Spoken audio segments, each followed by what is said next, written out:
Hello and thank you for pressing play. Welcome to A Beer with Bear or any other beverage. This is episode 96 with Connor Patrick from Creepy Customs. Connor specializes in creating screen-accurate horror costumes and prop replicas inspired by iconic franchises like Halloween, A Nightmare on Elm Street, Friday the 13th, and more. As Connor puts it, he creates costumes and props you can't find anywhere else in the world. I first met Connor at Monsterpalooza last year, where we bonded over our love of horror, collectibles, and movie props. And well, he's been stuck with me ever since. In this episode, we dive into the origins of Creepy Customs, the research behind his work, and our shared passion for horror films and collecting.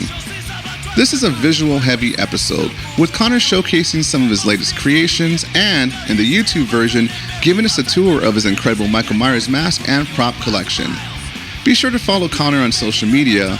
I'll have links in the episode description, and be sure to visit Connor's booth at a convention near you. Tell him I sent you. Beer with Bear is available where podcasts are heard: iTunes, Spotify, Libsyn, to name a few, YouTube, and SoundCloud.com. That's right, full episodes of our recent and upcoming shows will now be available on YouTube, along with audio previews, video clips, and more. Please support the show and the artists who come on by hitting like and subscribe, leave a positive rating, write a review, and tell your friends.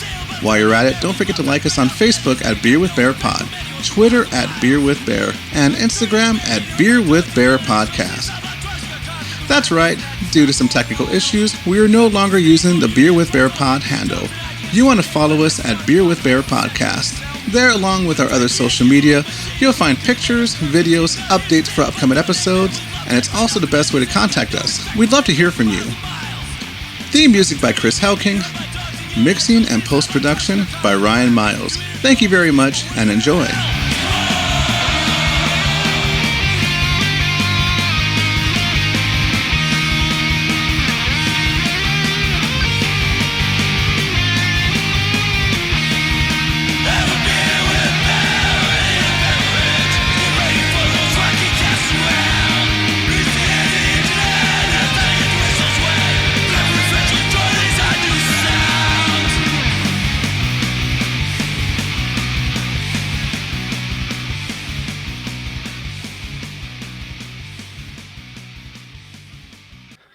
I'm here with Patrick from Creepy Customs. How you doing, buddy? Hey guys, how you doing? Good morning. Good morning. Man. So we made it happen. For those listening, we had a couple of bumps in the road. Some of it because of me from yesterday, and then some of it was because of technical issues. StreamYard kind of sucks at times, so I spent the first hour trying to get in. I'm like, it's not letting me in, and then that finally worked. I guess it said there was too many people wanted or something. Yeah, it must have been a busy day in the podcast community. Yeah, I guess everyone wants to get their creepy talk on for Mother's Day. Mother's Day. Everyone must want to just chat about their hobbies on Mother's Day. Yeah. You got yourself a nice, what's it called, brunch later, so. Yeah. We're going to ideally take my mom if we can find a restaurant that isn't packed. Everyone wants to go out to eat on Mother's Day. You know, yeah, I remember when I was doing Uber Eats, Mother's Day was a good day for a lot of takeout, a lot of, it's one of those holidays. Sure. Happy Mother's Day to all the mothers out there. Absolutely. So let's just get, sorry, I'm burping here. Let me get my drink. What are you drinking today? Because it's actually, you're a couple hours ahead, but I'm pretty sure. Yeah, so it is, I'm drinking a nice Alani energy drink. Oh, okay, cool. I start my days with a little bit of an energy drink. I don't do coffee or anything like that, so I still need my caffeine. No, definitely. I have one here just in case. I'm a big caffeine guy, not a big coffee guy. I drink those really chemically bad energy drinks. I should. Oh yeah. What the fuck are you gonna do? Growing a tail and a third arm. Yeah, the weird aftertaste. We don't know, who knows? Maybe 50 years down the line, they're like, high dosage of caffeine isn't good for you. Yeah. Oh, man. You ever meet those, you ever hang out with like old punk rockers or old musicians? They tend to, I guess whatever drugs they were taking back then made them kind of bulletproof. They always tend to because I've had bands on before, and they always say that some of the younger people don't party as much as they used to. Like, man, when I was your age, I was still doing this and that. Oh yeah, yeah. I just actually was reading something that the alcohol sales are like 40% down for this new generation. And I read a meme, and it was like, because the millennials were drinking till 5 a.m. and going to work at 7, and now we're running marathons, and we're saving the new Gen Zers the work. It's not worth it. Oh, yeah. I miss those days too. And yeah, you'd pull the all-nighters and then work. Yeah. You know, I'm 8 years sober, so that life is behind me. So let's go ahead and just jump in on, I already introduced you. Let's talk about what you do, Creepy Customs. Yeah, so I am a little at-home studio where I specialize in costume and prop replicas of lost to history designs, costumes that were used by some of the biggest horror movie franchises: Halloween, Michael Myers, Jason Voorhees, Friday the 13th, Nightmare on Elm Street, Texas Chainsaw. I'm trying to get my toes in all the different Camp Crystal Lakes. So it's a blessing, you know. I got to run my little studio and create costumes that essentially you can't find anywhere else in the world. Yeah, that's like your specialty, right? Is screen accurate, is I guess we before. Because we were talking about how you mentioned before, I guess you said Trick or Treat Studios, but costumes in general just don't look good. They don't feel good. No, I mean, especially like if you're trying to do like be what you see in the movie, be as accurate to the character as you see in the movie. Once you start going down that road, especially for these, 40, 50-year-old movies, you realize that it's pretty much impossible for a lot of the films, just because some part of the costume, some part of the wardrobe, or a prop weapon just isn't around. Either was made for a very short time in the past, or just in the secondhand market, it just doesn't exist anymore. So that's kind of where I made a name for myself, was hunting down these specific pieces from the movies and then faithfully recreating them using the same fabrics, same construction material, all of that. Yeah, and you mentioned how before, actually, let's bring up some of your stuff, because I got to meet you last year at Monsterpalooza. Yeah, that was my first Monsterpalooza convention out in LA, and I'll be out there again in 2 weeks or so. Yeah, so I saw the Michael Myers jumpsuits. They looked really good. I can't buy one because I probably won't. I'm a big guy. I won't fit in those babies, Michael Myers is kind of tall, kind of lean. But there's a certain build to him, yeah, for sure. Yeah, which I like too. I think about maybe I could probably be Michael Myers. What's it called? What was the one in '96? The Curse of Michael Myers. Halloween 6, yeah, The Curse of Michael Myers. He was pretty juicy in that one. He was a bigger boy. Yeah, I didn't like it. I do offer a variety. I offer a large variety of sizes, though, all the way from like smaller, youth sizes to, young adult sizes, all the way to like a 54 chest, which is right around 300 range weight. So I can fit a good majority of the population. Okay. What was I going to tell you? Yeah, I saw you posted, was it yesterday, that you got the smaller sizes now? Yeah. So every time I do a new run or a new version of something, I try to kind of expand my size catalog. So I'm trying to, add sizes at the lower end and the higher end, just so that I can encompass everyone. You just got to be inclusive. Youth sizes too is pretty cool, because you mentioned earlier too. I mean, a lot of people who dress up. Of course, we have the cosplayers, the adults, the fans, the nerds like ourselves, but also kids growing up and Halloween. Oh, yeah. I remember I was fortunate enough to my uncle was an artist. My mom was really cool, so you have a similar background. Your mom let you watch the horror films, your parents. With me, same thing. I was watching these movies way before I should have, but going back to the artist part is, whenever I would dress up like a Michael Myers or a Jason or something, my uncle would customize the masks for me. Like one of my early memories is I had the Jason Goes to Hell mask. A Oh, real, yeah. yeah, from the 1990s, right? It was like flesh color, had all the shit on it. Like, so he made the mask chrome because on the cover of the movie, it was Yeah, the a chrome cover. mask. Yeah, so he made it like a chrome silver, and then he did all the gore on the side. And then I actually took hair from my Michael Myers mask from the previous year and glued to the side to have. I wish I would have touched it because that was a pretty legit mask for its time. The clumps of hair, yeah. Yeah, I wish I could do that. That's where it all kind of starts, you know, as a kid. Like, I mean, I watched the original Halloween, like, when I was 10 on Halloween. But, like, a lot of the costumes and characters that I tried to do, like, I hadn't even seen those movies yet until later. And, like, it all started. I mean, I was making my own costumes in my backyard and, you know, going through puberty. My body's growing, so I had bloody noses for, like, 2 years. And I was using, like, my own real blood to like bloody up the costumes and bloody up the fake knives and stuff.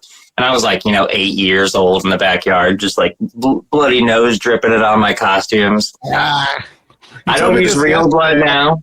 I don't use real blood. I use a bunch of different types of fake movie quality blood now, so you don't have to worry about that. But yeah, so I've been making my own costumes for a long time. What's it called? Let's talk about when did you start Creepy Customs? Oh, before even that, let's pull up some of your stuff. Here's a picture of your booth. If you go to his area. Yeah, that looks like that would be, I think that was Monster Mania Con out in Philadelphia. So you have I see are these the Rob Zombie ones right here? So on the left you have, looks like Halloween 4 and 5 coveralls, and then on the right are the new trilogy, and it looks like my original 78s are on the very far right. Yeah, and I had to learn some of the lingo too when it comes to some of these customs, like especially you kind of opened me up.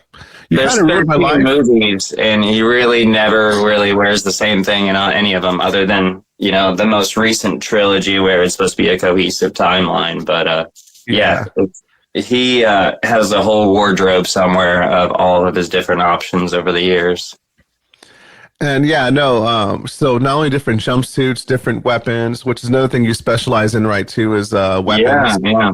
The weapons is kind of a newer venture.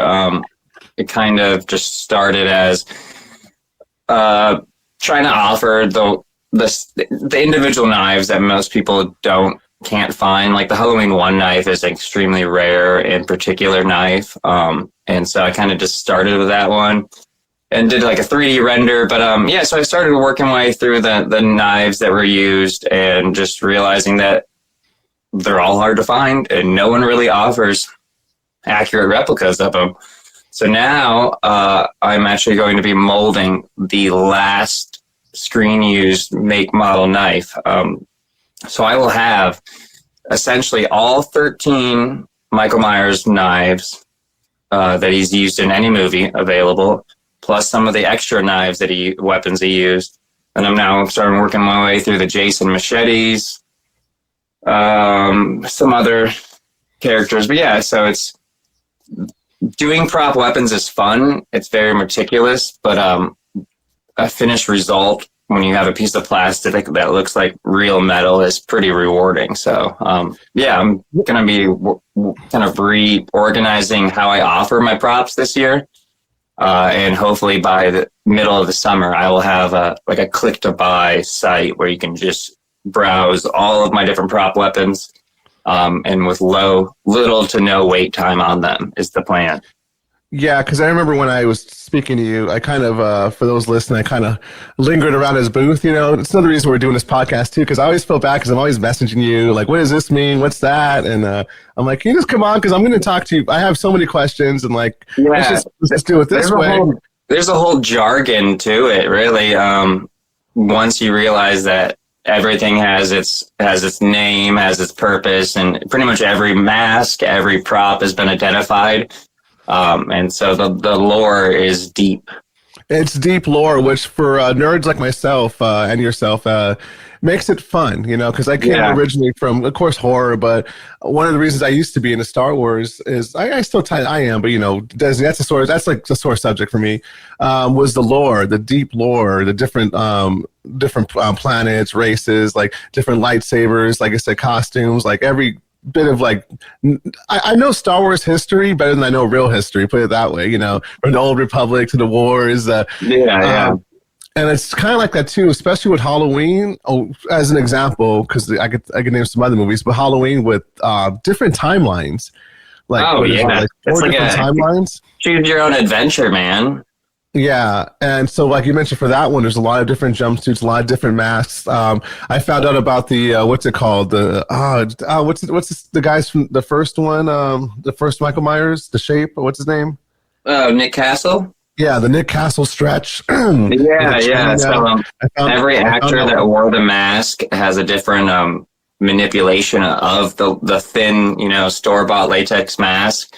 So the main actor who played him, when he's wearing it, it has a kind of a distinct stretch to it, and that's had its own nickname coin, the Castle stretch. So the hobby is deep with nerd fandom. And then, like, there's people who make replicas where they include that stretch in it. Same thing with Halloween, too, where the guy had a wider face. Yeah. So there was that stretch where it goes outwards. And it was the same mask. You can find the masks pre-made with built-in stretches. So it's like it'll sit on your shelf and be stretched to look like it's being worn by that specific actor. And I noticed, too, that you get a lot of, I mentioned the Halloween community in particular, you get mentioned because of the jumpsuits. You mentioned because you have every replica blade. Your jumpsuits are your Michael Myers suits are very, very screen accurate, very detailed. Like, I was watching a YouTuber who was doing unmasking for a mask, and he had your jumpsuit on. And for those, I could pull up pictures, but once you actually see it in person, you could really see all the details. And also, too, when it's lit correctly. Yeah, because I realized too is when you're in the bright lights or on camera here, that when they shoot things, it's lit a certain way. So when he actually, when the guy, I forgot his name, I'll pull it up later. When he put the mask on with the suit and everything, and he lit it, it's like whoa. And even something as small as a little rip or tear in the elbow that I guess you caught in the scene where in the elementary school when he bumps into one of the kids who were bullying. Like you caught that. I have probably hundreds, maybe even thousands of screen grabs from the movies, just trying to find every little nitpick, every little scratch, and every piece of wear and tear. That's just kind of how it made a name for myself, is because those details matter to me more than most. I want you to, when you open a package for me, to be like, this is what was used in the movie. Or at the very least, the next best thing. Like the original 78 coveralls, 90% of the movie is shot, at nighttime, and they use blue gel filters, and the coverall color, was a mystery to the fan base for decades. And it wasn't until 2016 that the screen accurate coveralls and the color was identified. And so pretty much before that, everyone just used blue coveralls or green coveralls, and the color is incredibly rare. It was discontinued before Halloween 2 even came out, and it's called text green. And just depending on your light source, I've held a pair of coveralls and walked through my house, and it's like a chameleon. Depending on your light source or your background, the color, just walking, the suit will change color as you walk through the house. This light in here has a little bit more of a yellow tint to it, so it'll go a little bit more green. If there's a more a fluorescent tint, it'll go more blue, or if it's outside, it'll go gray.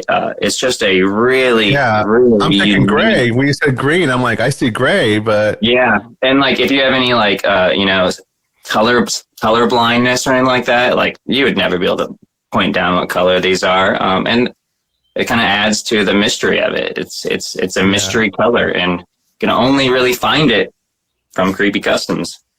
Yeah, I can see some right here. Another thing I was impressed too is You can kind of see the background here. Are these the Jason Friday the 13th? Yeah. Right? So up on the top left of that rack, you can see the Friday the 13th Part 2, 3, and 4 shirts. Yeah, and I was, and then the remake too. I saw the remake one. I'm like, oh shit, what is that? 'Cause I was like, from the vest, everything, even the way that it's ripped and the cotton sticking out. I was like, oh shit, that's a lot of detail, man. Yeah, I mean, so I'll hunt down like the screen use, like the costumes that were used in the movie, and then I'll take off as if they were sold at auction or something like that. There's a lot of high quality photos of them out there. Yeah, that's one thing too that I was going to bring up that you were mentioning the mystery about stuff that's discontinued. Now they have auctions, but we didn't. A lot of that stuff, like you said, is lost though from the 70s and everything. Like you don't really see it. You're always surprised to see what shows up at the auction because with every big prop auction, it's almost always something that was thought to be lost to history, and it just shows up in some. Somebody affiliated with the films, a producer, family members. Something in the garage or closet. Yeah, basement, closet, yep. And so it's always really cool to see, what new stuff has been rediscovered. I'm still waiting for the day that the Halloween 1 coveralls show up at auction. Yeah, but back then too, they weren't really thinking about that. Like I know now, an example of that would be Scream, the Ghostface mask. So they use several now that are they auction that were used on film. Like there's one thing to have a background mask, but a hero mask used on film. They have several they use now. I'm not sure if it's to auction them off or to give away or whatever. But what's it called? In those days, what was it? What was the lore for this for the Halloween 2 mask? It was under someone's bed, and the reason it looks that way is there's a few different rumors over the years that in between Halloween 1 and Halloween 2, there's been rumors that Deborah Hill, the producer, took it home and was in a shoebox under her bed, and that she was a heavy smoker, and that has to do with the yellowing of it. I think the more reasonable one, and it's because he's sworn by this story. Deborah Hill passed away, so you can't really verify her story. But Nick Castle, who played Michael Myers, his story, and he's held true to this, was that he took the mask home after Halloween 1. He put it on his mantle above his fireplace, and it was stayed there for, 2.5, 3 years. And that could have to do with the soot and the yellow of the fire, yellowing the mask more realistically than a shoebox under the bed. But that one sounds good. Yeah, you're right. Good. But I think I like the idea of, it makes more sense as a guy who got a really cool role in his friend's film to put it on his fireplace as a keepsake, Yeah. But yeah, so the that's the main rumor. And then that when it came time for Halloween 2, they couldn't faithfully recreate the mask to have that. So they contacted Nick Castle and said, hey, can we borrow that? And then it got brought back to the filming of H2, and then after H2, the actor who played him, Dick Warlock, he took it home. So both Dick and Nick have owned the screen use mask after filming. When you say, okay, we're going real nerd here. I'm sorry for my listeners, because a lot of my stuff's music, psychobilly, horror, and everything, but this is kind of a very niche thing. I have to do it, though. Yeah. So when it comes to the Halloween mask, not being able to replicate it, what was the reason? Did they stop selling the Captain Kirk mask? Because that's what it was back then. So it was kind of like lightning caught in a bottle, honestly. So the original Michael Myers mask, as a lot of people know, some might not, was a 1975 Captain Kirk Star Trek mask. William Shatner started with a life cast and then retooled into a full mask. That was the Captain Kirk mask. And then it was bought for under $3. Brought to set as a couple options, that and there's a clown mask, an Emmett Kelly clown mask that was repainted. And what they did was they ripped off the eyebrows, ripped off the sideburns, styled the hair darker, and just used appliance white spray paint and whited out the mask, cut out the eye holes a little bigger. And that name right there, appliance white, for people who are that means something. Like the style of paint they use, the texture of it, even the company brand is something that nerds like yourself and people in and like you mentioned, the replica world go for. Like myself too, is I do a lot of research on Ghost, because my thing is Ghostface. Like I said, Michael Myers Halloween was big for me, but especially my family, like we mentioned earlier, our mothers were huge fans, which we'll get into. But once I saw Scream, that kind of just blew my mind. Like it changed me as a horror fan. I was a horror fan. And I saw that, became a new kind of horror fan. But one of the things is finding the right kind of white for Ghostface. You know, like you said, what kind of white did they use? You know, what brand? Fortunate about the Ghostface mask is that it was a relatively common store-bought mask. There's actually a whole like drama going on with that because the rights to Fun World apparently ripped the design of the peanut face ghost mask from another company that's actually run by a makeup effects artist in Hollywood. So crazy fun fact. Okay, so the guy who ran Alterian Ghost Makers, they were the ones that made the Gen 2 from 1997, the first one I got. Fun World apparently stole that design from the Monster Makers kit from the early 90s and put out a mass-produced, essentially bootleg version of it from China. And that's what ended up being used in Scream, as everyone knows. But so the guy who made the original design is also the guy who's been doing the Chucky makeup effects animatronics for the last like 25 years. What was his name? Didn't he also Tony Gardner. Didn't he also, is that the same guy who did like Return to the Living Dead too as well? Yeah, I mean, his FX company is one of the biggest in Hollywood. But so he actually like is the puppy pioneer, the Chucky pioneer nowadays, and he's partially responsible for the look of Ghostface, which is kind of cool. And I know, there's a whole legal battle now too, because whoever would have known that that's such a recognizable mask now, that face. I mean, you might have waited too long to start the copyright trademark dispute, but I mean, if that was his design and it got bootlegged, in the early 90s, he should get some kind of. And I'll admit too, we'll go back into creepy customs. I gotta talk more nerd stuff. When I first saw Scream, like the trailer for it, I didn't really like the mask. I'm like, wait, that's the mask from like fucking Toys R Us, because I was so used to Jason, buy it everywhere. You can buy it everywhere. Myers. I guess, but that was part of the appeal, though. The guy said where you could get it at every diamond store, whatever. I forgot the name of the store in the county. It definitely lends to the storyline of it too, being such an easily bought, mass-produced mask. And you can't track and purchase. That's what kind of what Scream 7 did, was they pulled away from having the killer being, a family connection. And now essentially they can go anywhere they want. It can be any type of copycat as long as they have a Scream mask. Yeah. So that's why I liked one of my favorite sequels is probably Part 4 too, because same thing, movie fans. But there was a family member, Jill, but Charlie and them, the lore. It's literally been someone attached to the family. The family, you're right. For every movie until 7, and 7 is the first movie that they broke that tie. And now, I mean, essentially the floodgates are open. They could do, random Ghostface attacks all over the world without having to attach it to Sidney Prescott if they wanted to. Yeah, which I'm okay with actually moving the franchise from her, because I figure her story is already done, and I do like having the same thing Easter with eggs and stuff. Laurie Strode and Halloween, like whatever direction they need to go. I'm tired of the Laurie Strode aspect. I want a whole new story. Yeah. You know what? I'll tell you something too. We'll go back to, God damn, I want to talk so much. So, okay, but going back to Scream, you're right though. There was a family tie. So aside from the first one, because of the mom, Maureen Prescott, it's always been family now until 7. Yeah. Was Billy's mom. Part 3 was her, long lost brother, which is kind of whatever. Part 4 was her niece. Or her cousin, which I love that. Like, one of the things about that, too, is her motive is, these are your friends. I don't need friends. I need fans. And then you got 5, which is kind of like the requel, which is like... Billy's daughter.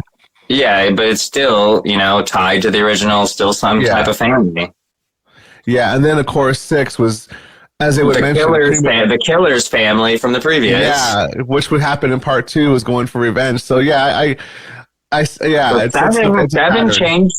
changed the formula. Like, as much as you can hate the movie, I mean, it pushed it in a new direction, which is probably what the franchise needs is to get rid of the rules. Because, I mean, the stream was built itself up on the rules, and to keep it fresh, you probably got to change it up and get rid of the rules. Yeah, like I said, I'm kind of ready for a new group. That's why I didn't mind 5 and 6. Is it focused on a new group, but brought back some of the old characters. It was reminiscent. It gave you a lot of good amount of fan service, but it didn't shove it in your face like the new Halloween trilogy did.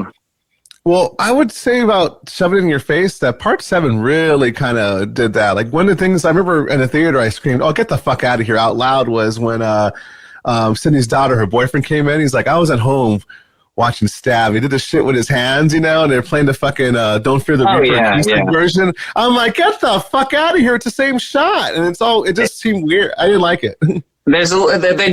They definitely rely on the fan service for these reboot franchises, and it's very easy to do it, push it too far. Yeah. Fuck, dude. I haven't rewatched part 7 yet. I saw it in theaters, and usually I rewatch the shit out of it, but that's the only one I'm not in a rush to go back to it. I think with time I'll probably appreciate it more, but as of now, I'm in the middle with it. You gotta give it some breathing room. I think so. And sometimes things change. Like I remember when Scream 3 came out, I was like, 15? I loved it. As time goes on, it kind of doesn't quite hold up as well. Yeah, I'm not a huge fan of Scream 3. I don't know, just something about the Hollywood setting of it. Just it felt like it was trying too hard to, reference itself. Yeah, well, there was a lot of lore behind that too. If you follow it, as far as a lot of rewrites. Yeah. I mean, it was right after Columbine. I have a whole theory. Well, yeah, I mean, they were supposed to do, the Columbine shooting, really messed up their original story plot.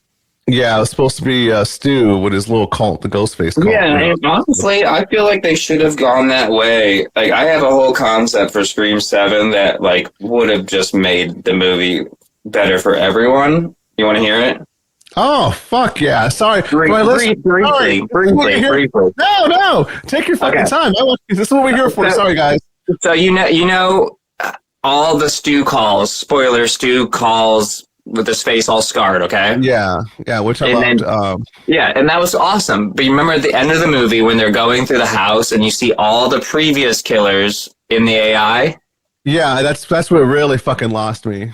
So what they should have done is instead of having Stu call all those times, every call should have been a different killer. Oh, dude, that's great. So I would love that. Stu calls the first time. They're like, oh my God, is Stu alive? And then the next call is Nancy Loomis or, Roman. And then it'll help the heroes look smart by realizing someone's using AI. Yeah. Instead, they're chasing around Stu the whole movie. And then they could have literally kept the same plot, almost kept the same killers, kept the story of Stu being a John Doe in the hospital, and just revealed at the end that, oh shit, maybe it really was Stu, and he just had help from a cult. Yeah. It was so close. It was so close. They just need to iron out a few things. And if Stu would have been alive running a cult from prison, that story would have made sense, in my opinion. It really would have. Yeah, I love it. Okay, it's a little ridiculous because it's 30 years later. It makes more sense for part 3, but I don't give a fuck. It's fucking Scream. Look at Halloween. Let's fucking go for it. Like you said, let's take risks. It would have been the biggest comeback of all time. People they even told us that it was coming, and then if you would have had him walk into the backyard at the end of the movie and he takes off the mask and it's not the fucking security guard from the prison. Oh God, Marco or whatever. Yeah, I like that guy. I like that actor a lot. He's a super nice guy in real life. But if they just would have had that been Stu, and then they would have been like, "Oh, we got you. He really is alive," because they gave the red herring that Stu's alive, that he's making videos, and then they could have just distracted from that and just showed, oh, it's someone doing AI, and then at the very end, Stu walks out. The audience would have gone nuts. Yeah. It would have been like an Avengers Endgame, fucking the portals open up and everyone comes back running in. That's it. I feel like they missed that opportunity. Yeah. What do you think? Okay, before we'll go back into the creepy customs right now, but what do you think is the next direction for? I have. This is what No, I said. I might as well get you on because this is me. This is literally me text. What's it called? IGing him, on Instagram or hanging around his booth. The guy's trying to sell some merch. I'm there just fucking asking questions about movies. I'm happy to answer any questions. Halloween. What was your question? Halloween, what direction do you think they'll take it now? Because they're not going to fucking stop. My guess would be how this Friday the 13th show that's coming out this year, how that does will directly impact on where they're going to go with Halloween. Because they've thrown out that it's going to be a TV show, and there's been rumors that it's a full reboot movie. Another fucking reboot? Yeah, I mean, we're going to have Halloween, the fourth movie called Halloween. But no, I have no idea.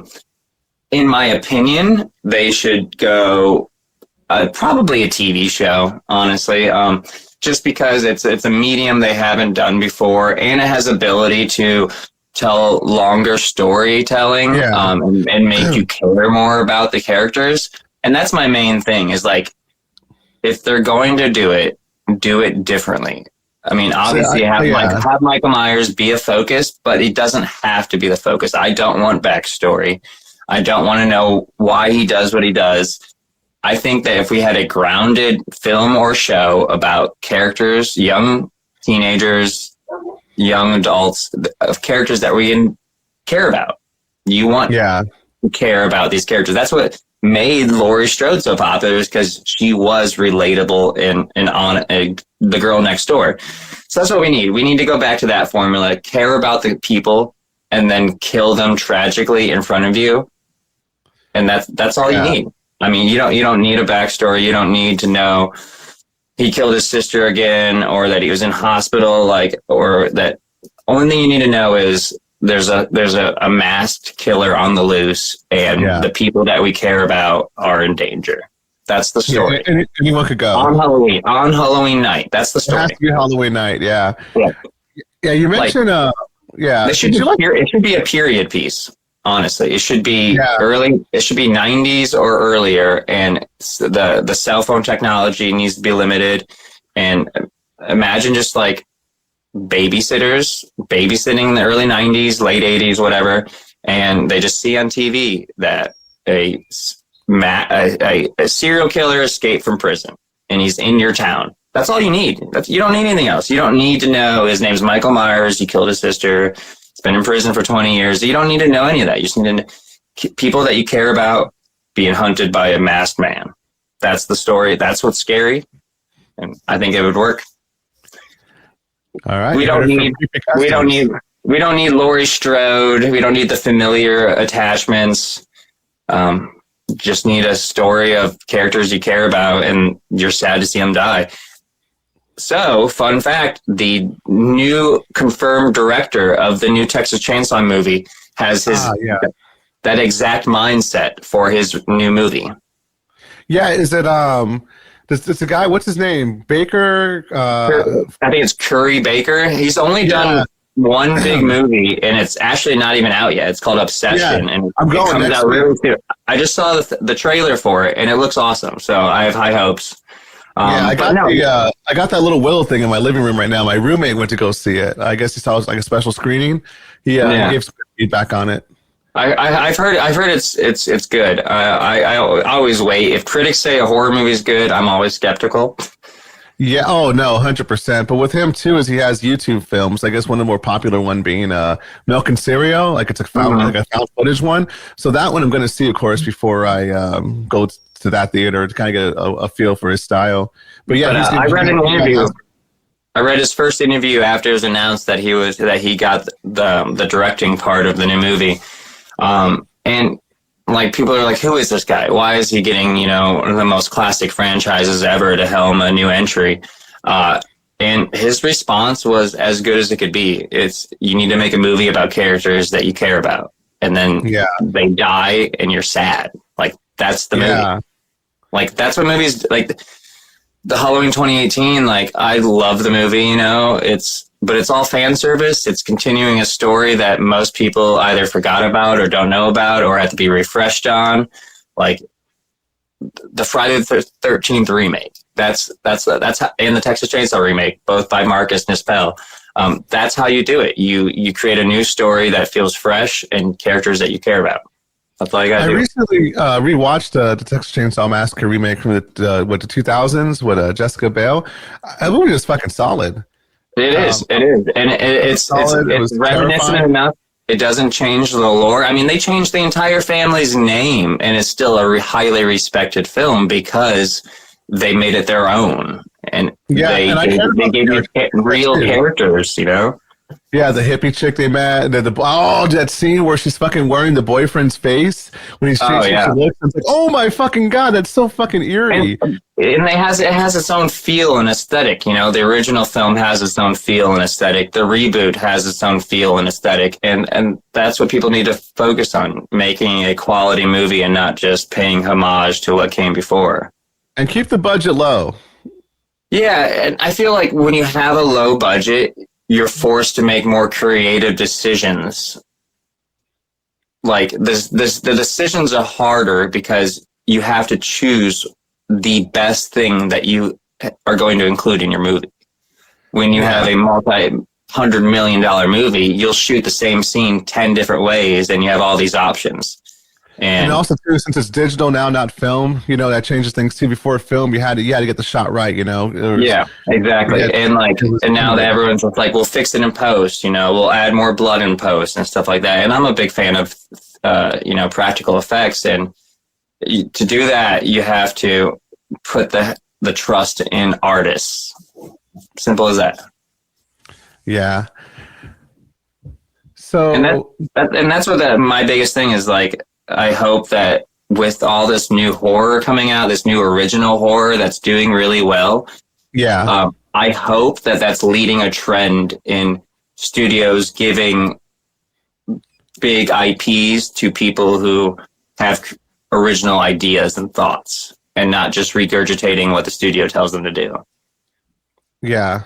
No, I agree 100%. Like with these new filmmakers, these people are young, they're hungry, you know. We talk about what to call the guy who's doing the new Texas Chainsaw. I think it's Curry Baker. Yeah, he did YouTube shorts. He did a YouTube movie. Same thing with the person who did Talk to Me. They started. Yeah, Talk to Me and Bring Her Back. Have you seen that? Bring Her Back. I haven't seen. I heard it's terrifying. Oh my god, dude! Bring Her Back was so good, and it's heartfelt. Like there was a scene towards the end of the movie that like. It'll bring like your face will swell up and you'd be like, the underlying story is about motherhood, about, you know, the pressures of that. And it's just like, these are stories that are written by artists who have a story to tell and they're not just, you know, taking a paycheck. Yeah. And I think you mentioned character too. Another good example with a small budget would be Weapons. Remember how it was so focused on character one by one. He's getting Resident Evil now, and like you really care about those characters. Even that little tweaker guy, I felt bad for him. You know? Yeah, and Barbarian, his movie before that. Have you seen Barbarian? Oh, fantastic film. Yeah, like that scene where he's all fucking on one on the phone, you know, checking on the door, fucking knobs. That's so fucking real because I see that shit when I see tweakers doing that, trying to open doors and see if there's anything in there. And like, you just felt bad for him, you know, you just felt his fucking addiction, you know, because I guess like I come from addiction. So that was so real. And then, like I said, I felt bad for the fucking kid, you know, his parents are being held hostage. Like you really cared about the characters. And that's what happens when you put trust in artists. You get a good original film that is going to stand on its own, and now it's an Academy Award-winning original horror movie. You know, like that's what you put. These people have a voice. You got to give it to them without letting the studios meddle too much. Yeah. All right. So I want to go back into Creepy Customs, your company right now. So you work for yourself. What? Oh God! See, this all should have been earlier. What year did that start? So I think Creepy Customs was I officially started, you know, branding myself as Creepy Customs, I think 2021-ish? No, maybe 2020. So I started selling vintage coveralls that I had hunted down in the wild, and then I would dye them, modify them, leather them. And I started doing that around 2016, 2017, and then it just kind of progressed, snowballed from there. And people, I put out like a batch of 10 just in Facebook groups, and they sold out like immediately within 10 minutes. And I was like, okay, so there is a market for people who want more accurate coveralls. Yeah. But fast forward a couple of years, I just word of mouth kind of rolled into, I had a wait list of people wanting these vintage coveralls, and just I was stuck relying on what I found secondhand. So I eventually just started running out of the vintage stuff. So I was like, how can I continue to offer these but make them better and make them more accurate and have all the sizes? So my tattoo artist was like, I can help put you in contact with a full scale facility. And that was kind of where the seed was planted. And so we started, I hunted, took me about 8 years to find the screen accurate Halloween 1 coverall. Like you mentioned, the color and everything. Yeah, just finding the coverall. And the issue with the vintage coveralls is that 50 years removed, they've been washed, they've been worn out in the sunlight, beaten up, and so the color faded tons and tons and tons. So I had all these coveralls that were accurate, but the color was never what we see in the movie. And then I finally found the coverall that had never been washed. It still had the store tags on it. It had just had never been in the wild, never been washed, never seen the sunlight. And from that point forward, I was like, it's game time. We're gonna make these from scratch. So we scanned the color, created a whole new Pantone, created a whole new dye formula, and that was right around 2021 that I released the first made from scratch coveralls, and then that sold out 3 times in a row. So I was like, okay, I found it. This is my niche. This is Just kind of evolved from that. I am actually going to be releasing at Monsterpalooza the 3rd and final version of my Halloween 1 and my new Halloween trilogy coveralls. And it just doesn't get more accurate, in my opinion. The fabric, really? The color, everything is spot on. Yeah. And for you said the new trilogy, because one thing too is for the new trilogy you do for 18 kills and then ends. Yeah, I was looking at some of the detail for the Halloween ends too. You have the mold on it, you know. It has like a shiny, it looks like it stinks. Like you did like a really good job on it. It's a gross coverall. And what's cool with that was I put out the very first one of the Halloween Ends coveralls right when the movie was coming out, and I posted it on Instagram, and I got a comment saying, "Hey, I made that coverall for the movie. Would you tag me in this?" And I was like, "Wait, what?" So that comment started up a friendship, and now I'm actually friends with the wardrobe department who weathered the coveralls, did the burns, did the mold, all the blood for the new trilogy. And she actually did me I have a coverall, an Ends coverall in the other room, done by the production crew. Yeah, damn. And so now that I have that and I've kind of got their blessing, I use the same burns and mold recipe, and they made their own blood and everything for the film. And yeah, so it's been a process, but yeah, I think I have it down packed now. How much research goes into that? Because you mentioned their own blood, you mentioned too now you use fake blood because you used to use real blood when you were young, not anytime recently. No. Are you sitting there in your garage or your basement just testing stuff out, just different mixes of paint, different chemicals? How does that work? I'm in my man cave movie collection room now, but I do have a workshop room, and yeah, I have there's been people that have been doing this a lot longer than me, so I've definitely taken the word of, standing professionals. But I have about 6 different types of blood that I use. It just depends on what it's going on. If it needs to look, aged, fresh, wet. If it's going to be like a flowing blood on like a white shirt, I'll use different types of blood. But it's just there's different tools for every job. So you just have to kind of have an idea of what the finished product needs to look like. And then lots and lots and lots and lots and lots of trial and error. I was going to say, what were some of the hardest lessons you had? Because I know you mentioned that when we get to the weapons part, how if you damage the weapon just once, you got to redo the whole thing. What were some of the issues you ran into with the jumpsuits or with some of your other custom clothing? The clothing has a lot more leeway because I use movie quality stuff, like the same like waxes and powders and stuff that they use in movie wardrobes. So that there is like a window that if you don't set it permanently, you can fix a mistake. But like I said, like you said, for the prop weapons, there is no grace period. If you make a mistake while doing a prop weapon, you have to start over. Yeah, it's me holding one of your screen blades. I'm not sure which one this is offhand. Do you? Is this, I think, 5? That looks like, let me get closer. That looks like the Scream 5.6 knife. Okay, 5.6. All right, because I know ones are over here, and the 4 one is right there because a longer handle, which was like, I don't know, I love that longer.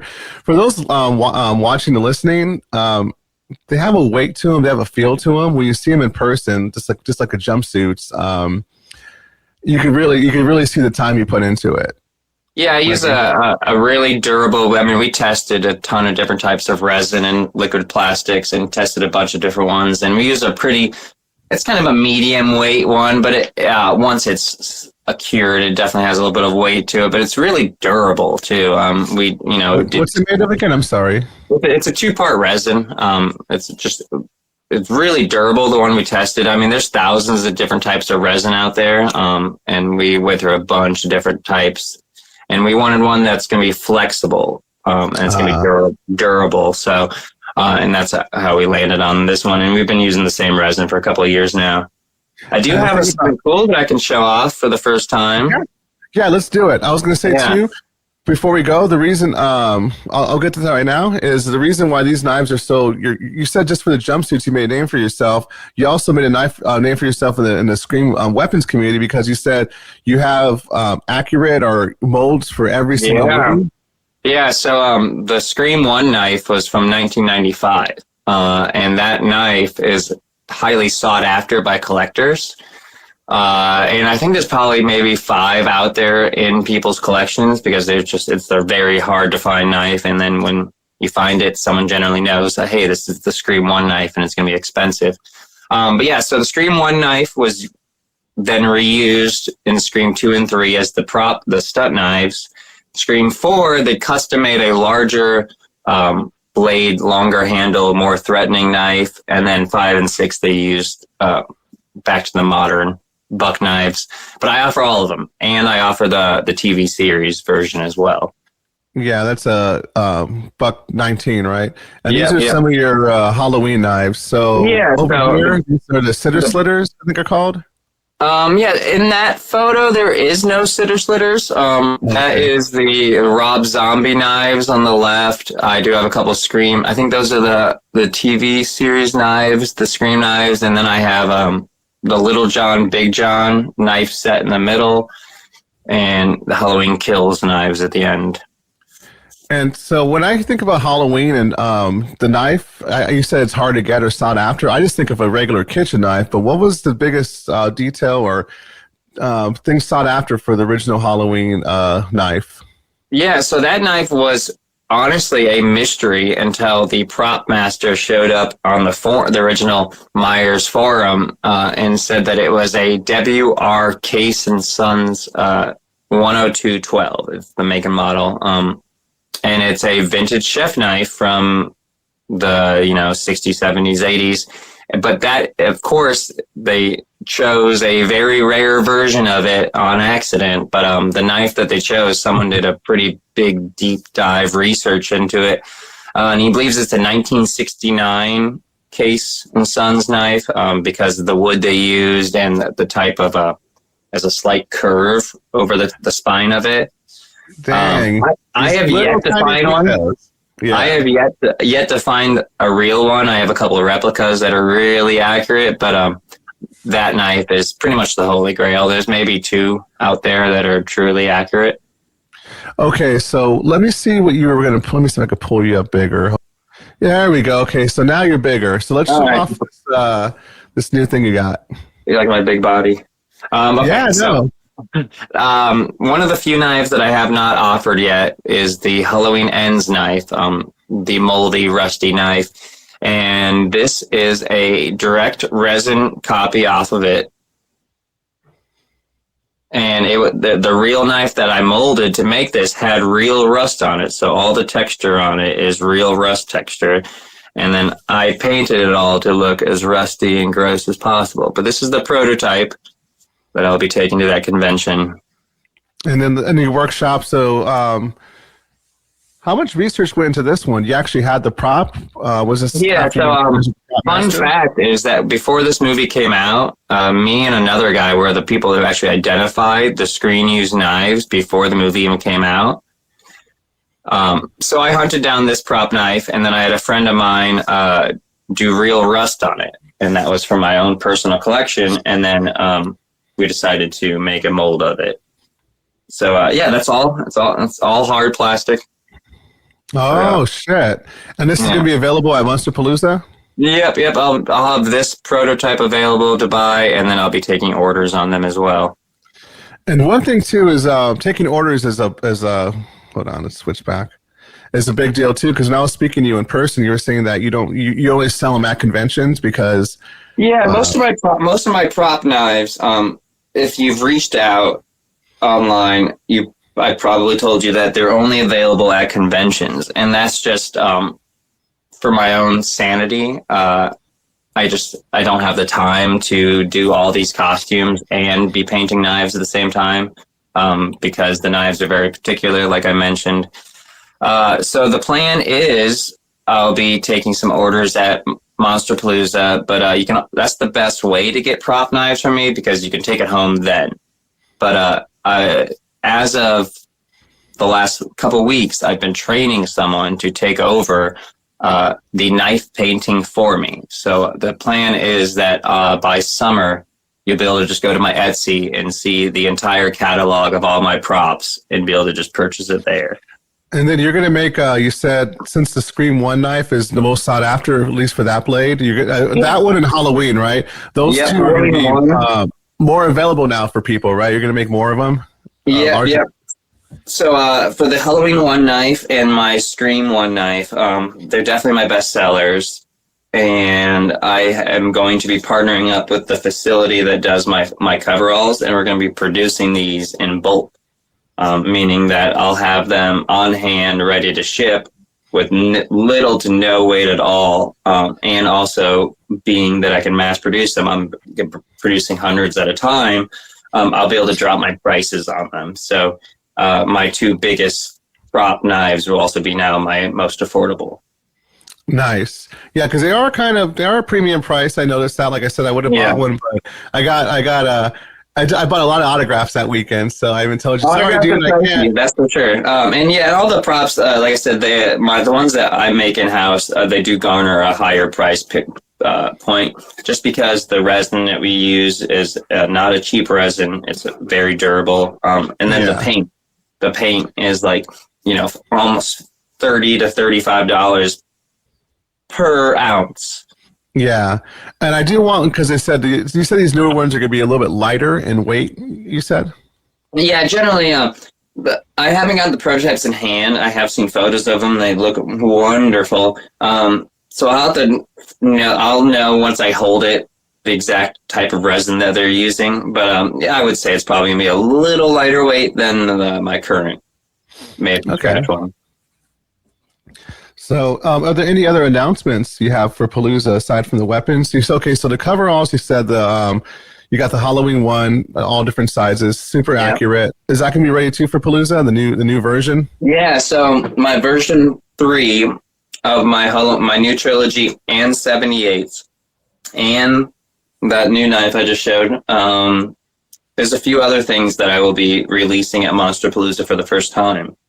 You want to see another one? Absolutely. So a friend of mine over in Norway sculpted these last year, a couple of years ago, and they were highly sought after. And he's retiring from the hobby, so I bought these molds from him, and I bought the sculptures from him, and these are my new molds. But they will be, like I said, they're not completely painted yet, but they are. Oh, that's right. Yeah. A wearable latex glove that you wear underneath your costume to show, hey, Michael Myers. Well, you got Halloween Ends and Halloween 2018. Wow. That's pretty cool. Well, keep in mind, this is, just base toned and stuff. Yeah. But, so it's, you'll wear this under your coveralls and it'll show that your hand's been blown off. Yeah. So that's a little offering I have coming soon. And then I have the Halloween Ends version of it. That's the hand's is rotting.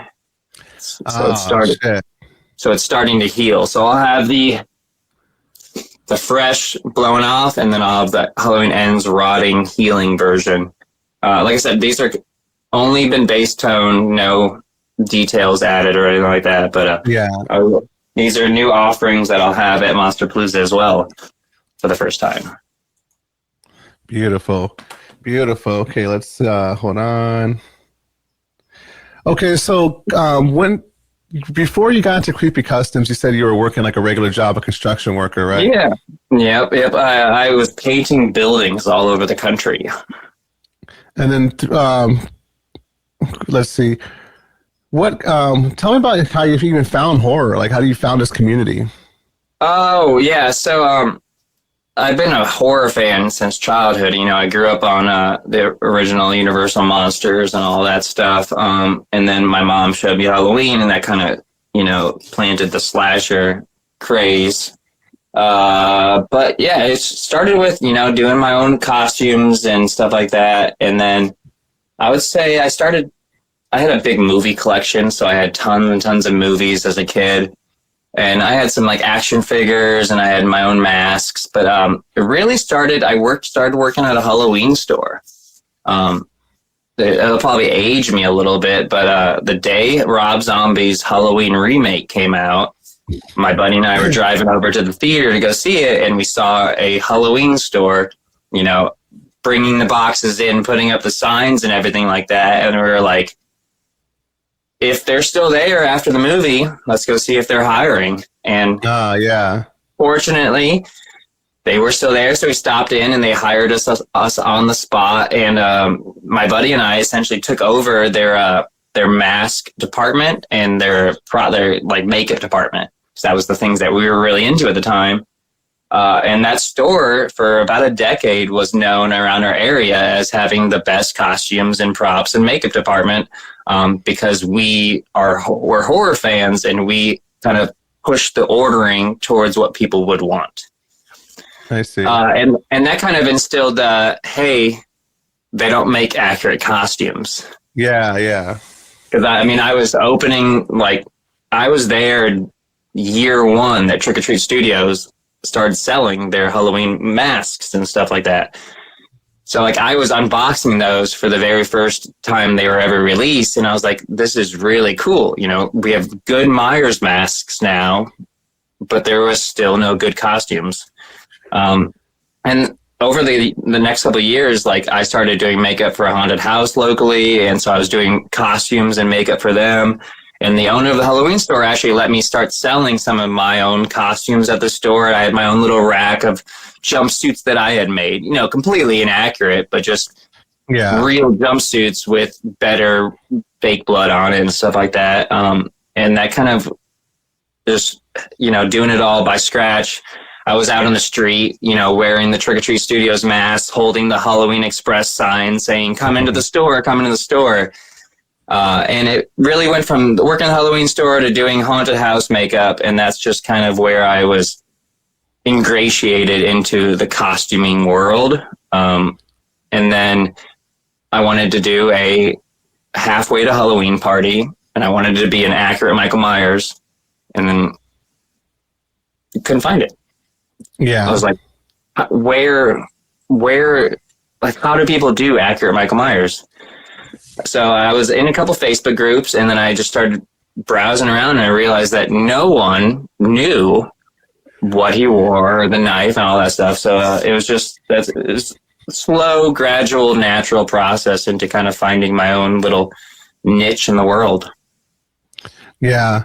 And then you mentioned makeup. You have a background in makeup. How did you get into that? Like, is it self-taught? Did you go to school for that? Yeah, it was definitely self-taught. I was doing, the blood and stuff on my costumes as a kid. And I remember I did a Jason where I had like a big deformed cephalid head. And I did like stocking and pantyhose and pulled it over my face and put a hockey mask over that. So it was always kind of a ball cap. Yeah, right. I didn't even know how to put a bald cap on. I used stocking like pantyhose over my head. But it was all just kind of doing it all cheap as possible. And then the Halloween store, they started getting like prosthetic makeup and stuff like that. And it was like no Halloween store around there had makeup prosthetics that you could buy and put on yourself. So I started practicing with those at the store as like a tutorial type thing. So I practiced on some like fake heads, and that kind of led into doing haunted house makeup. And I did that for about a decade, from like 17 till about 27. And so I would have, 2 hours to do 50 makeups and 50 costumes.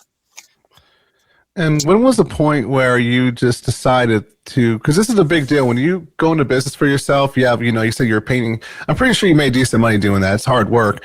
Tell me about when you decided to just quit your day job and go full into creepy customs, because like it's a big risk, right? You said it's rewarding because you're your own boss, but at the same time you don't know what's going to happen, when your next dollar is going to come. Yeah, that was definitely a big gamble.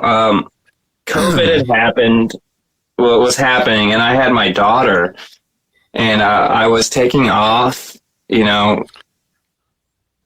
essentially indefinitely. I wouldn't know when I would come home. I would be, hey, I'm put my backpack, grab my suitcase, get on a flight, and I'd be back maybe a month, maybe 3 months down the road. And that made it really hard to sell coveralls because I would have no idea when I could ship them. And eventually it just got to the point that every time I came home from the road, I had so many coverall orders, and my daughter didn't know who I was. She was yeah, she was tiny, but I had to ingratiate myself with her every time I came home. So I was like, my business is getting busy over here. I have a wait list, and I can't make the product fast enough. I can't get the product out. I have a daughter who needs me at home. And I was like, how can I figure out how to make my hobby into a full-time job? And it just communication through my tattoo artist, and he set me up with a full-scale factory, and it was kind of full steam ahead at that point. It was like, I can do this. How can I make this? And then the most, reaffirming thing is when you release your first batch of something and it sells out, and then it sells out 2 more times. And that's where it kind of reaffirmed that, like, maybe there's something here. Yeah, you like you said, you found your niche. And you provide something that people, like I said, you're known in the community for the jumpsuit guy or for screen accurate as far as costumes. I know when I first met you, you were selling non-horror stuff too. There was a replica of a Ghostbusters jumpsuit that was a test run or something. Tell me about that. Yeah, so here and there, I'll have people pitching things that aren't horror, but they're just either costume pieces or wardrobe pieces that are just can't be found. And then I realized that no one had really done the accurate 2-tone colored Ghostbusters jumpsuit. And most people don't even realize that those jumpsuits have 2 different shades of fabric on it. So I did a prototype of that, and I took that to Monsterpalooza last year, and it actually sold out. I was actually really surprised that Ghostbusters isn't really my world. So that's something that I would consider doing more of. And then another one that was not really horror related was the Terminator 1 jacket. Oh, I saw that. I was like, oh my fucking God. I forgot about that jacket. You just, I'm so used to Terminator T2 with the leather. But yeah, the leather. The tech noir gray military jacket with the studs, the metal punk rock studs in the back and stuff like that. And that's just a cool jacket. It's like, oh! Terminator 1's definitely a little more horror than Terminator 2. And I had probably 10 different people ask me if that was something I'd be interested in doing. And I eventually was like, yeah, I'll do a prototype. And the prototype literally sold like day one of the convention I took it to just to show it off. And I was like, okay, maybe that's something people want. So I'm hoping to do a full run of that by the end of the summer. I'll open pre-orders for that. But that was a really cool jacket. Okay. And when you do this, you say you have a company now. Is it overseas? Is it in-house? So I make all the prototypes in-house. All the designs are done here, and then when it comes time to mass produce in bulk and duplicates and everything like that, I have a full-scale facility overseas. Yeah. Because I remember I saw a video of just your room just fucking full of jumpsuits. You're like surrounded by jumpsuits. Oh yeah, I mean my studio's like that. I probably have like I'm literally encased in 30 orders almost at all times. But I have a storage room down here that I actually just restocked yesterday. I spent a few hours just breaking open boxes and restocking it. But yeah, it's floor to ceiling coveralls. Did you notice a big boom in sales, I'd say in the past, 5 or 4 years? Because it seems like horror is just really, really mainstream now. It's always been big, but just going to conventions itself, it's huge.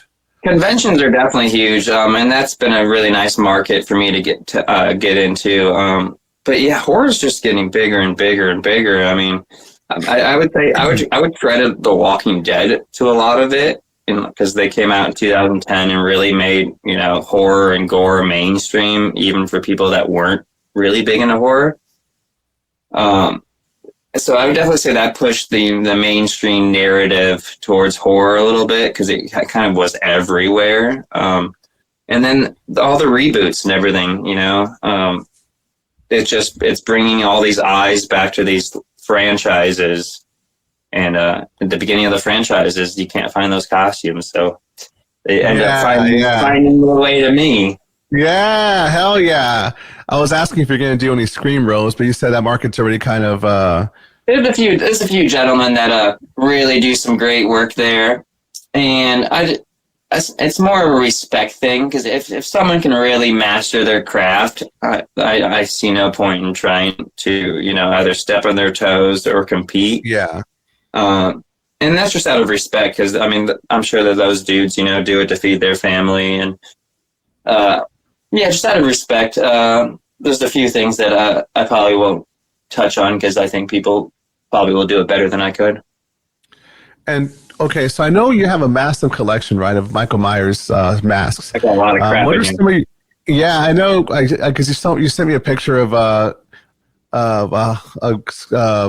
pumpkin, a plastic pumpkin that looked pretty cool from Halloween 1. Also, too, I saw that hard shell mask, the Michael Myers mask. You said you had that's been signed by every actor who played him.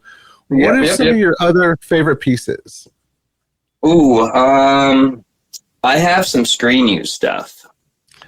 Really? Yeah. So I have a cop jacket from the new Halloween trilogy. And then I'm actually going out to Monsterpalooza, and I'm picking up a really cool edition. It is the alternate ending 2018 screen use coveralls. Really? Yeah, because they did the original 2018 Halloween film had a completely different ending. It was a lot more ambiguous. Michael Myers gets shot with a crossbow through like the upper chest on the other side. And he kind of just wanders off into the woods to assumably bleed out to death. And the end of the movie is Michael Myers just kind of sitting on a stump with a pool of blood coming out from underneath of him. And they tested that. The movie was done. They already put out trailers with Laurie Strode's daughter shooting the crossbow. Yeah. And they tested that audience, and people thought that it was too ambiguous. It wasn't, impactful enough. So they ended up reshooting it. And that's when they came up with the whole locked in the basement fire trap. I love that fucking ending where he's just staring at them with the fire and he's looking at them. Yeah. Like, that was the reshot ending. So there's very little from that movie has actually gotten out. And my buddy a few years ago stumbled across a thrift store in Burbank, California, down the road from the movie studios.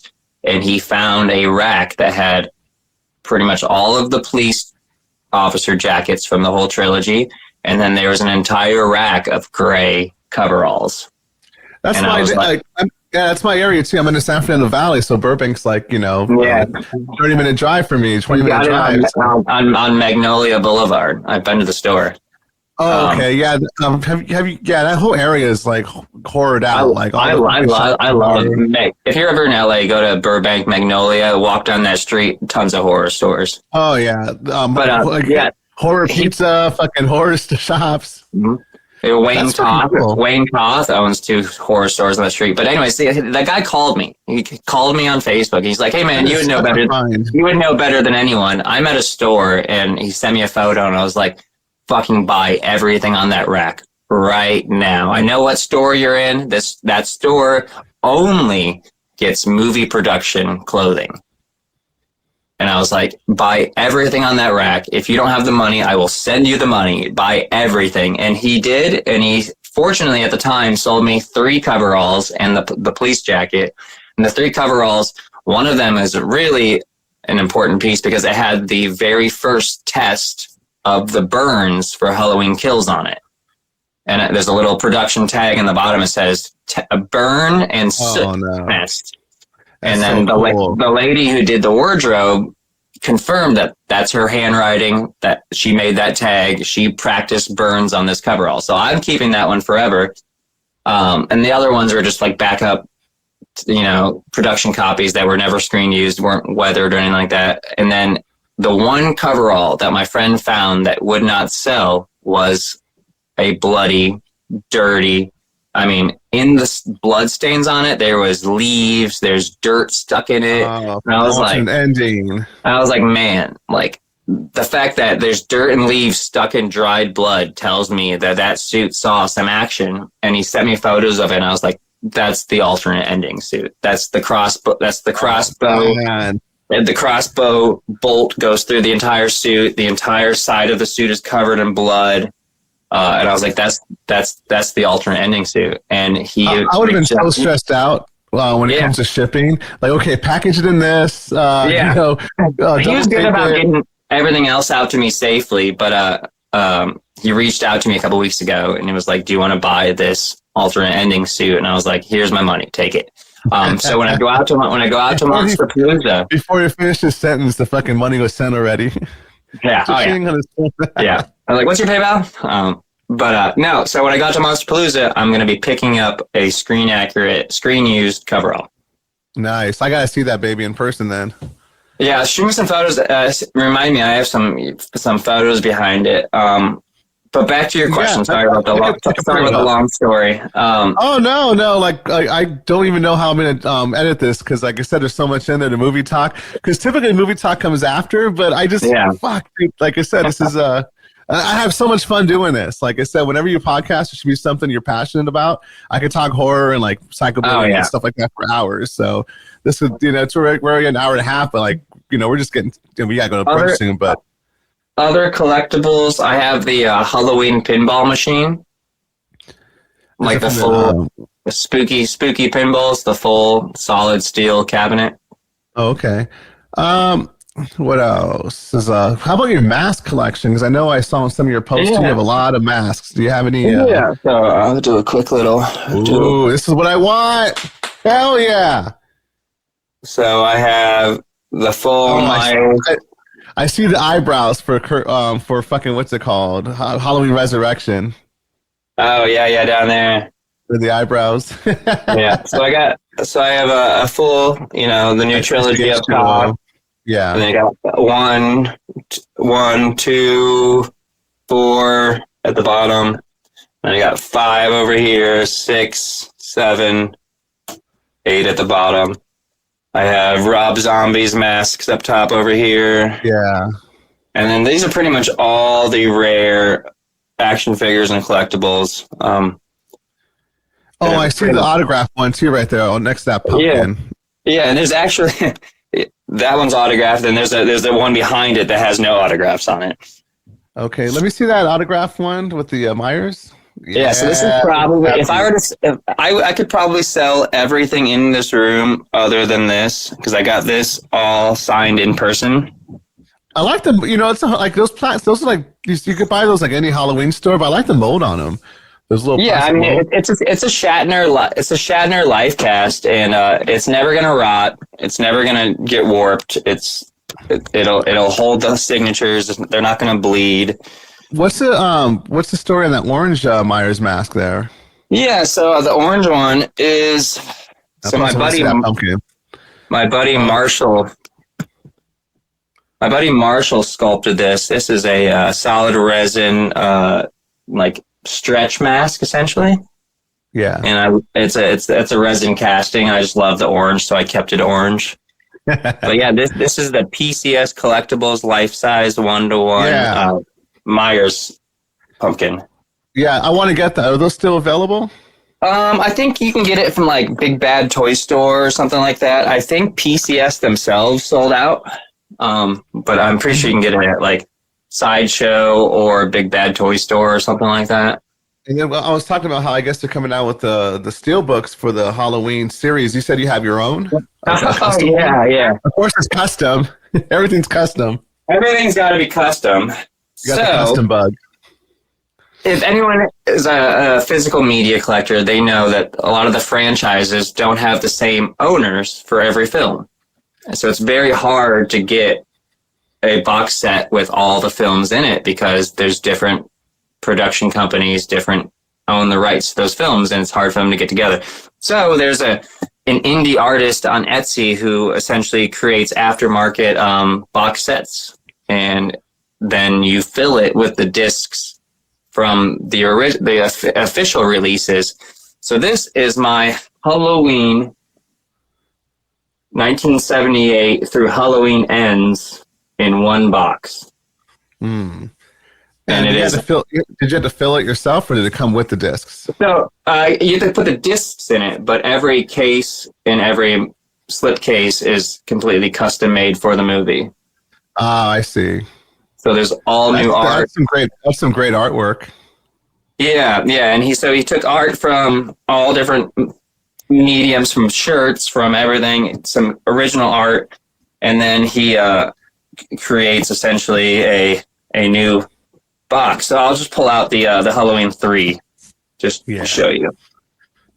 So this is Halloween 4. Okay, so every box has Halloween 4, but then there's a slipcover inside, and it's all new art. That's beautiful. Yeah. I'm going to tell you something. Front and back. So even Bucky is getting his day in the limelight. Halloween 4 is actually the first Halloween I ever seen growing up as a kid. That's the first one I remember. Really? So I always knew that cover, and I remember Danielle Harris was like the final girl I always knew. I didn't see Jamie Lee Curtis till years later, because it used to come on like Channel 13 all the time. So I saw it on daytime, so it was still cool. The music was great. Like I still liked it, but I'm like, who's she? Where's the girl with the fucking clown mask? Right. No, that's her daughter. And then, like I said, I was a kid. I always remember Michael Myers because of his hands in those movies with the veins, how he had those really freaky hands. So I always knew Michael Myers as the hands, and with the really white mask. that mask is terrible in that movie. I actually just got a new mask. My new Halloween 4 mask comes from a production-made copy of the Halloween 4 mask. I really liked the 2018 mask they did. That was like probably one of I think that might be my favorite one. I agree. That's the one thing that I have zero complaints when it comes to the new trilogy, is that, the storytelling could be improved, the cohesiveness could be improved, but the costuming and wardrobe. Yeah, the guy in the suit too. Everything was perfect. He was tall. He was like, yeah, aesthetically, they did. I have zero complaints about how Myers was portrayed, and the movie score too was amazing. Like I still listen to the score just while I'm driving. Yeah. It's so fucking beautiful. I think that the new trilogy will stand the test of time. It's just the most recent thing that everyone wants to talk about it, but I think that they will age better for sure. Even the third one? Yeah, the third one is very divisive for sure. Could they have done a lot of better choices for sure?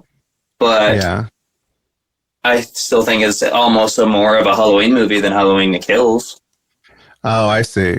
Because if you're going by Halloween spirit, Halloween vibes, Halloween Ends, it might be the most Halloween-y movie of the entire new trilogy. Yeah. Because I know one thing I loved about Halloween 4 too is it's been noted that it feels like Halloween when you watch it. Like it feels like you're watching it in the fall in the Midwest. Yeah. Yeah, I fucking love that. And I live in the Midwest, like I was Illinois. Gonna say you're in the Midwest, yeah. Well, I live on the border of Iowa and Illinois, so Haddonfield could essentially be just right across the river. Yeah. Oh wait, so when you were in Pasadena for the convention, do you ever visit any of the Halloween sites, like the houses or the streets? Oh, brother, every time I'm there. Yeah. So I'm actually going to be I'm taking my new version 3 coveralls out there, and I have a videographer buddy and a cosplay buddy, and we're going to suit them up, and we're going to shoot a bunch of promos for my new suits at the Hedge and at the Myers house. And everything's as far as now. You're how often do you travel? Because I know you obviously you ship stuff out. Convention circuit. Talk about how did you get into convention circuit and how often are you out of town now? Because I know you mentioned that was the issue earlier with the family. Yeah. So the conventions, I started doing those. I think 2021 was my first one, and Chicago's only about 3 hours from me. So I do the Chicago conventions, and conventions are kind of tough to get into, especially if you're not like a really well-known business. So I really had only done a Chicago convention, but I was building a name for myself in the hobby. And then I was able to get into the Halloween 45th anniversary convention. So I was invited to vend the Halloween 45th anniversary convention solely because of it's Halloween and I'm the Michael Myers coveralls guy. Yeah. And that Sean Clark and Nathan, who runs Horror Hound, took a gamble on me for that one. There's a little more story to that. I was almost kicked off that convention because of what I sell. Really?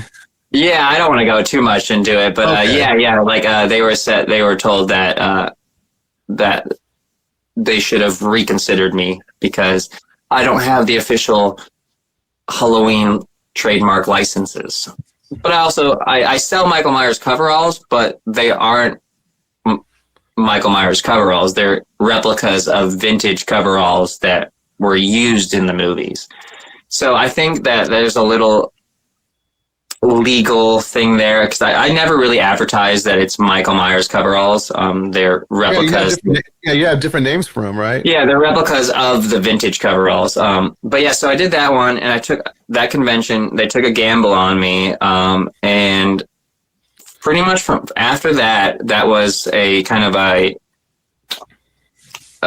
was able to say, hey, I did this really big convention, and it kind of, I was able to, that opened the door for all these other big shows.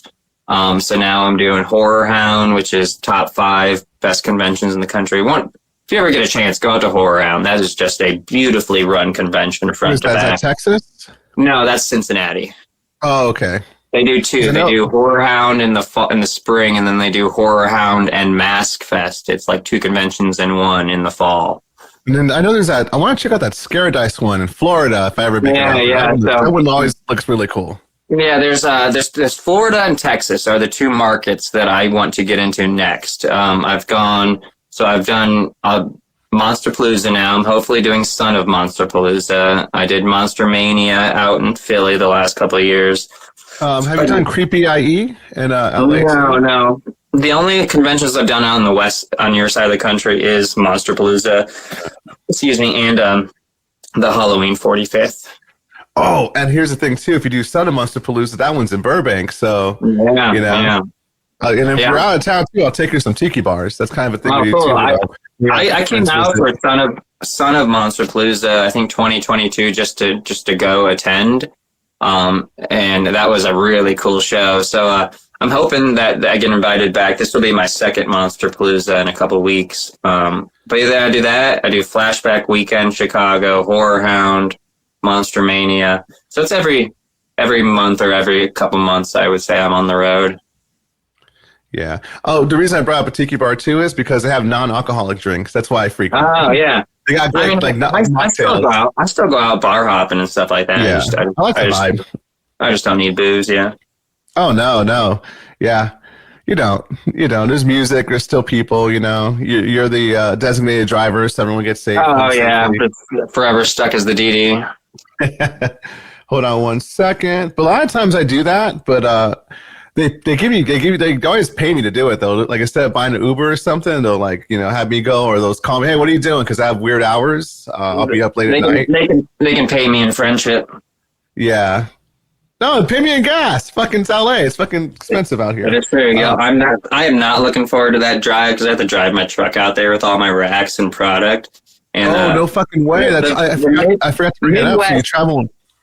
Yeah, I got to drive all my stuff out there. So the Midwest is pretty cheap, but I was looking at the map and the gas prices. It just gets more and more expensive the more west I get. Yeah. So that's why if I'm designated driver for you guys, I want gas money. Yeah, I'm really looking forward to having to drive all around LA. You're $7 a gallon. Oh my God, yeah. I haven't been paying attention to gas. So I just go there. I should, but I just kind of put my card in, whatever. Until I guess last week, I look up like, fuck, it's over $6. Because I usually fill up at like $50. Now it's gonna be like it's over 60. I'm like, wait, my truck's gonna be like 150 to fill up. Yeah, but hopefully, like I said, every 3 hours on the way out. No fucking way. Well, it's probably not 3 hours. It'll probably be every 4 or 5 hours. Yeah. Do you have some pit stops you make that are ideal coming from the Midwest? Like, is there any place to stop at? I try to break it up. Right about 12 hours from me is Denver. So that's really nice because that's a good stopping point for the day. So you can, do a 12-hour day, stop in Denver, get some great views, some good food. And then day 2 is all mountain driving. So the moment you go past Denver, you're essentially in about 6 hours of mountain climbing, going through the Rockies. And then the next stop would be Vegas. Yeah. Okay. So I do Denver the first night, Vegas the second night, and then LA is a quick jog from there. Or I'll probably just skip Vegas and go straight to LA this time. You mentioned food in what's the Colorado? What's your go-to out there? Because I figure LA. In-N-Out Burger, man. Oh, In-N-Out? The moment I get into town, I'm going In-N-Out. In Colorado or LA? Oh, both. I'm gonna have In-N-Out like every day the next 2 weeks when I'm out there. Yeah. We don't have that. We don't have that in Iowa, and it's a treat. You guys have? What do you guys have out there? What are your chains? Nothing. What about Cracker Barrel? I heard Cracker Barrel's good. Yeah, we have Cracker Barrel. I mean, we have like Hardee's or Carl's Jr. other places. We have Checkers, which would be Rally's other places. But we don't have anything really like... I mean, we have Whitey's Ice Cream, which is like a local ice cream place that's kind of become famous worldwide, but nothing really. Are you like kind of a rural area, or is it like a city? People say when I say I live in Iowa, they think do I live in on a farm or something like that? No, my little city is about 4 cities, and I'm right on the Mississippi, so it's like Iowa and Illinois combined in like one metropolis, and we have about 500,000 people, so it's not like a boondock town, but it's not a huge metropolis. But I mean, like LA is jarring, in the city of LA, you have as many people as in our entire state of Iowa. So we're gonna wrap it up pretty soon. We got so much into movies, but like I said, I don't know, it's fun. I love this. Hold on, I got a couple of questions. Okay, your favorite Myers mask we covered, which was the 2018, right? No, I would say the original is probably my favorite. It's the lightning in a bottle. You just can't replicate it well. Halloween 5, that mask is kind of ugly, but it's slowly growing on me because it's so different looking. It's definitely like all of the masks have grown on me. I don't think there's any of them that I just dislike. They all have their own, place in my collection. Even the H2O mask with those fucking big eye holes. Oh yeah. See, I recently watched H2O, and it's so fucking crazy seeing Jamie Lee Curtis again. Her two different fucking personalities, from Halloween 2018 to that one, Oh, two different storylines completely. Yeah. Do you still like? Do you have a favorite Halloween? Well, obviously the original. What about your favorite sequel? Ooh, that's a tough one. I would probably 2 or 4. I just love 2 because it's like cohesive, the same night, same story. Too. And I love 4 just because the vibes of Halloween. It does feel very Midwestern-y. And I mean, I grew up, like with the leaves falling, trick or treating. Like I grew up with that Haddonfield Halloween vibe. So I would say Halloween 4 would probably be the most in line with the season. And slasher wise, okay, what about do you do a lot of Friday, because we're going to wrap it up soon, you do a lot of Friday the 13th stuff. Do you have a favorite Friday the 13th movie? Ooh, movie? Sequel. Yeah. I would say probably 3 or 4 sequel wise. Favorite look is definitely the part 7. I just love the zombie exposed body. I would say this up real quick. Yeah. So that's the first part 7 that I've done. I can't get over the shiny look it has too on the material and the clothing. Yeah, so we did a full submerged wet look. If you go to my Instagram, there's more photos that the cosplayer actually put up. So that costume looks like he's crawling out of the lake. It's constantly wet and all the bones are exposed and everything. Yeah, that was actually my favorite too. Was the zombie look. I love that zombie look. I love the zombie Jason when he first digs the grave and he stabs him, the lightning shoots and comes up. I fucking love that movie. Yeah, that 6, 7, 8 are a really fun little trilogy to watch too. And I like how with those they kind of went for it. Every different movies they kind of just went for it. I wish Scream would. Yeah, it has a little different vibe. Each one is. I mean, they're not to be taken seriously, but they're still fun. In their own right. All right, so 2 more questions, and then we're going to wrap it up. A horror movie you think deserves more respect? Ooh. Are we talking like vintage, or are we talking any? How about this? How about vintage and then recent? Ooh, that's a tough one. Vintage, I would say Black Sunday. I think it's 1964 witchcraft movie. And it's pretty tame compared to modern slashers and stuff. But it is just so eerie and creepy. It's black and white, the shots, how it's shot. There's a scene where this mask is being slowly pressed down to the face and there's spikes on the inside of the mask. And that was the first movie that I can just remember it chilling me to the core. And it's just a spooky movie. I'm a big Hammer movie fan too, so I really like the old Hammer, remake Dracula, Frankenstein movies.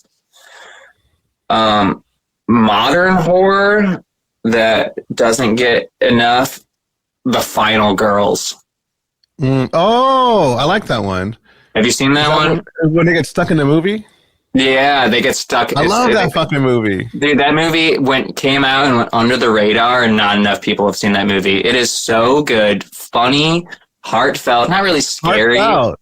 Yeah, heartfelt for sure. That was got me. People don't realize that movie. Oh man, that movie is so good, and just not enough people have seen it. It's finally streaming. I just saw an advertisement the other day that it's streaming for free now. But if you have not seen The Final Girls, it has Vera Farmiga, her younger sister from the American Horror Story. She's in it.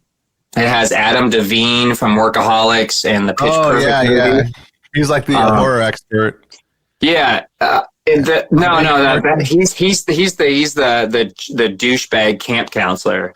Okay. Trying to get laid, you know? Everyone's really horny in this movie. Yeah, who's the nerdy guy from? What show was he in?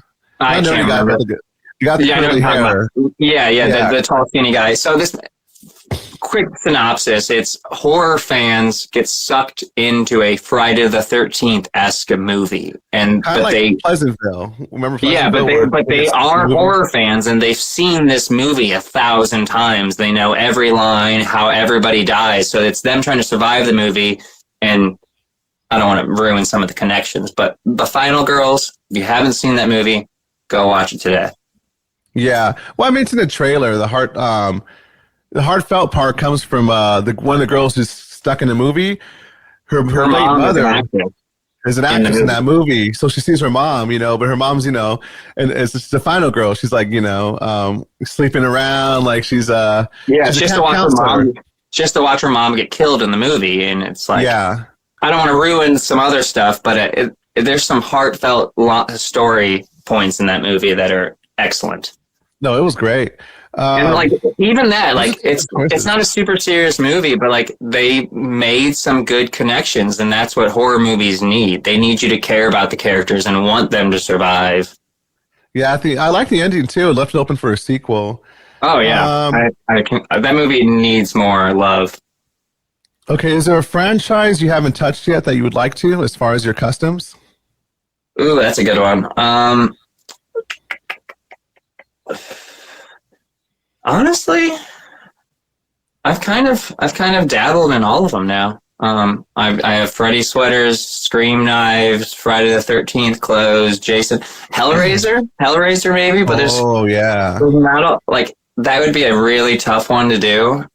Especially, how do you customize? Because that's super custom. You got to fit it to the actor or to the person, to the wearer. You're literally planting seeds in my brain right now. I'm like, how could I do that? But so Hellraiser is probably something that I haven't touched on, and I don't know if I'd be able to.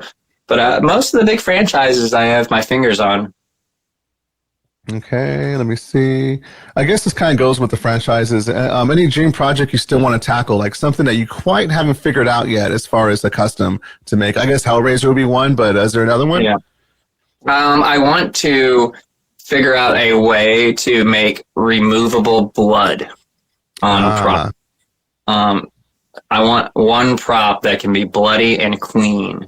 So I'm kicking around the ideas of like a custom made, perfectly fitting sheath that can go over it. So you have a bloody sheath and you pull it off and it's clean. Just some kicking around ideas like that. There's nothing too big on the horizon that I'm set on doing. It's gonna be a lot more fine tuning my current offerings. I do want to eventually offer the Halloween 1 boots. Oh, okay. I did a prototype a few years ago, and it's just a whole lot of logistics. But were you able to? Yeah. So are you talking about making boots from scratch? Yeah. I did I have them over here. Because I was thinking that when you mentioned we're talking about how things are just lost, the Scream 1 boots, how you said you can't find the Scream 1 boots, they're lost. I was thinking, could someone just remake them? Yeah, so I've kicked around. I did a prototype of the Halloween 1 boot, and it had my logo on the bottom and all that. And so I did 2 prototypes of these, and it's doable. Boots are doable, but it's just the logistics of them. You have to essentially make a mold, like a whole new boot mold for every size. And a lot of full-scale factories won't do it unless you order 500 pairs of boots. Yeah. So that's the kind of issue is that I could bring these to market, and sell them for a really good price, but I just don't have any place to put 500 boxes of boots minimum per order. I was thinking because you could do a pre-sale, like what you do already, where you order. Yeah, but 500 is a lot of boots. And it has to be different sizes too, so it's Yeah. So I don't want to get stuck with like 200 size 13s, you know. yeah. So it has to be. So Dang, that's right. it's something I've kicked around. There's definitely a lot of logistics to iron out, but it was something that I would like to revisit down the line. Okay. And then same with the Scream 1 boots. Same with the Scream 1 boots is that. The Scream 1 boots, yeah. I've been positioned to do those a lot, and it's the same situation as I could do it. It would need the logistics or a lot. I mean, I'd have to essentially orchestrate for an entire like storage container to be brought from the bay to me and then unloaded. It's a whole lot more logistics than just having boxes show up at your house. Yeah. All right. Okay, to cover all, I just restocked, and I had 15 huge boxes on my porch the other day. But for the boots, it would be essentially a full, semi-full trailer that I'd have to find a place to stash it, unload it, and all the logistics getting it from the coast to me in Iowa. So, yeah, it's something I'd like to do, but not at the moment. Yeah, no, that's right. Because off the coast, you're right in the middle there. Storage containers, travel. I know too when it comes to customs as well too. There's just like I said, a lot of logistics involved. Literally logistics. And then the last like 2 years have been crazy with all the tariffs. Yeah, I mean, every time a new shipment shows up at my door, I don't know what they're going to charge me for tariffs, and so it's been kind of just a risky situation with the boots. So maybe someday. All right.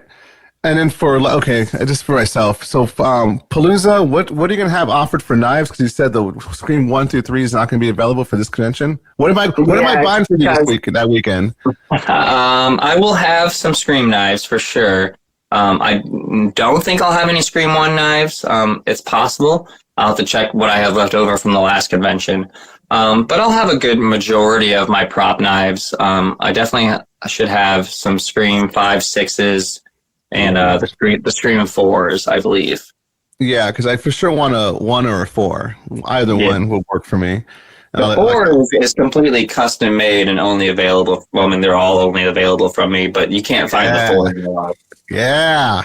Hell yeah. I get so fucking excited. Patrick, Connor Patrick, right? Is your full name? So my middle name is Patrick. I just put that on Facebook.